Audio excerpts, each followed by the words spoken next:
Last year on Christmas Eve, I was working late. I'm 23, I work in New York City and commute home every day on the train.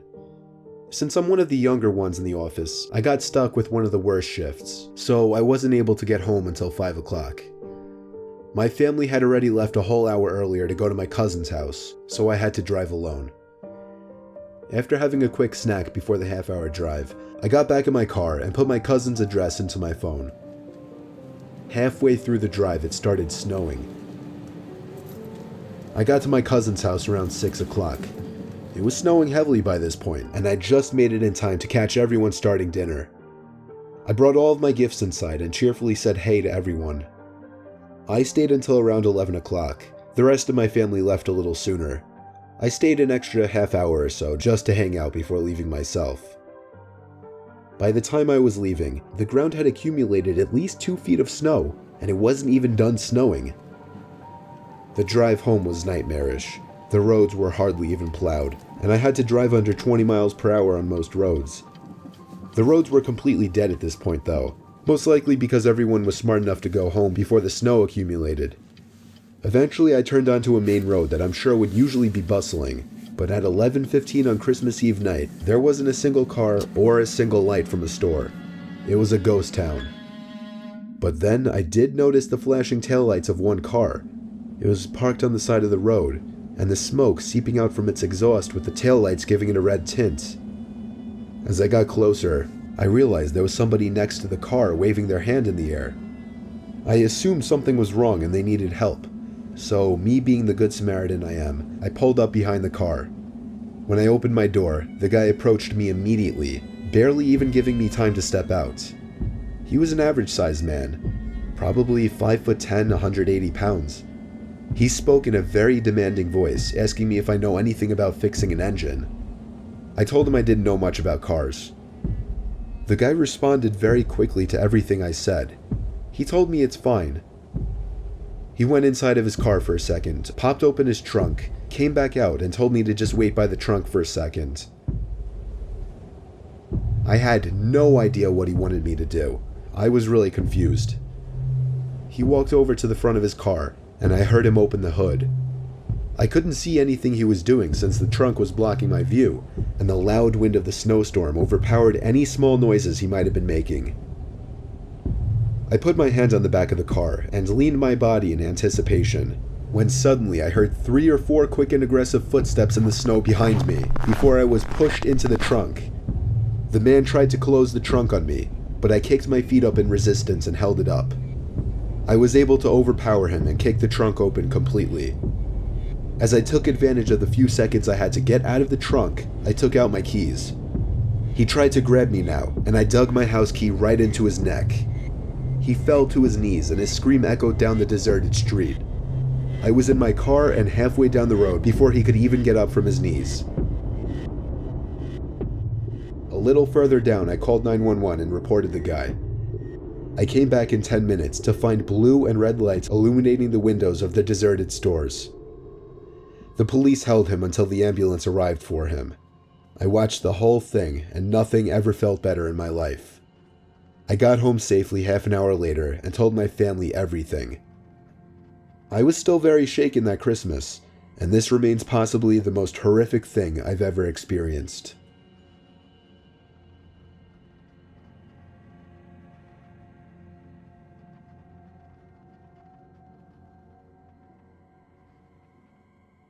It was Christmas Eve, 2009. I was 18 years old, working at CVS. Unfortunately, I got stuck with a closing shift on Christmas Eve, meaning I'd be the only one there until midnight. I was considering quitting over it, but my parents weren't for that. The CVS was 5 miles from my house on a rather quiet corner on a dead-end street. During the day, it would normally be busy, at least busy enough to stay in business, but past 8 o'clock it would be uncommon to see any customers. On Christmas Eve night, I didn't expect to see a single soul past 8 o'clock. My shift started at 4, and it was surprisingly busy for the first few hours. As I expected, past 8 o'clock it really started to die down. The pharmacy closed at 10 tonight for Christmas Eve. Unfortunately, that meant I'd be alone at the register up front for 2 hours. Plus, I had a crush on the girl who was working the pharmacy, and we were talking most of the time the store was empty, so I was upset she was leaving. A whole hour went by, and I only rang up one customer. Come 11 o'clock, I was already getting excited for my shift to end.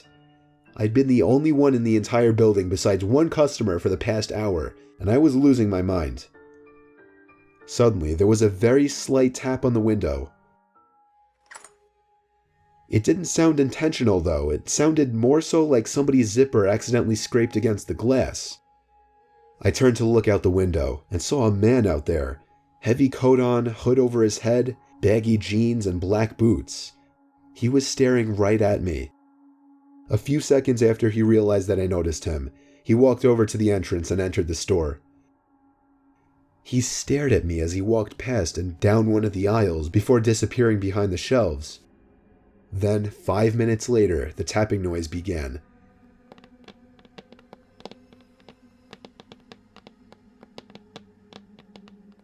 It sounded like it was coming from one of the aisles. I walked a little to the right behind the counter just to check down the aisle. Nobody was there though. The tapping was so consistent and deliberate, I knew it was the man making the noise. But where was it coming from? I didn't know, but I had a sudden urge to go to the bathroom. Only problem, I wasn't supposed to go to the bathroom when there was a customer in the store and I was alone with them. 10 minutes or so passed and I didn't see the customer, but I would occasionally hear the weird tapping noise coming from one of the aisles. It got to the point that I couldn't take it anymore. I stepped out from behind the counter and called out, excuse me? I started walking around the aisles, looking for this man that walked in. He was nowhere to be seen, but every aisle I entered, I would hear noises coming from the next aisle over. I walked down the candy aisle and heard some of the sleigh bells jingling on the other side of the shelf, like someone was intentionally shaking them. I tried to peek through the tiny holes in the shelves to see if I could see him. I saw something completely unexpected and horrifying instead. I saw a pair of eyes staring back at me through the tiny holes in the shelf. The eyes moved away, and then the tall man entered the aisle I was in. He was making these weird noises like a child or someone who had just escaped a mental asylum. He started laughing and doing this weird tiptoe kind of hopping over to me. It sounds funny, but it was a straight up disturbing scene, and he was approaching so fast that I actually began to fear for my life.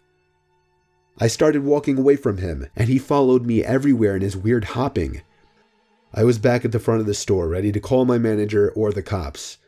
Then I looked back at him and saw that he was frozen at the end of the first aisle, maybe 20 feet away from me.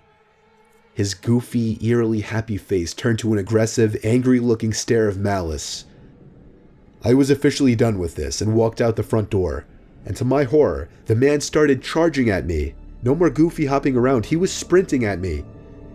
I ran outside the store, too afraid to go to my car, because I feared he'd get me before I could lock the door. I ran around back and entered through the back door, which was still unlocked.